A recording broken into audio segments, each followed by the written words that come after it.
नमस्कार, जय महाराष्ट्र मित्रांनो। आताच्या क्षणाची सर्वात मोठी ब्रेकिंग न्यूज समोर येत आहे। मनसेच्या पाठिंब्यानंतर भाजपला धक्का, उत्तर हिंदुस्थानी कार्यकर्ते शिवसेनेत। काय आहे सविस्तर अपडेट मित्रांनो, जाणून घेऊया। मनसेने भाजपला बिनशर्त पाठिंबा दिल्याची घोषणा राज ठाकरे यांनी मंगळवारी केल्यानंतर भाजपचे उत्तर हिंदुस्थानी कार्यकर्ते शिवसेनेत येत आहेत। बुधवारी भाजपचे मीरा भाईंदरमधील जिल्हा महामंत्री ब्रिजेश तिवारी यांनी शेकडो कार्यकर्त्यांसह मातोश्री निवासस्थानी शिवसेना पक्षप्रमुख उद्धव ठाकरे यांच्या उपस्थितीत शिवसेनेत प्रवेश केला आहे।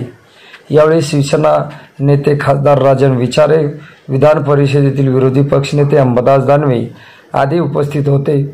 उत्तर हिंदुस्थानींना अपमानित करणारी मनसे भाजपसोबत आल्याने आता यापुढे भाजपसोबत काम करू शकत नाही, अशी भावना यावेळी या कार्यकर्त्यांनी व्यक्त केल्या। मित्रांनो, तुम्हाला काय वाटतं? तुमची प्रतिक्रिया आम्हाला नक्की कळवा। भेटूया पुढच्या व्हिडिओमध्ये। तुर्तास धन्यवाद।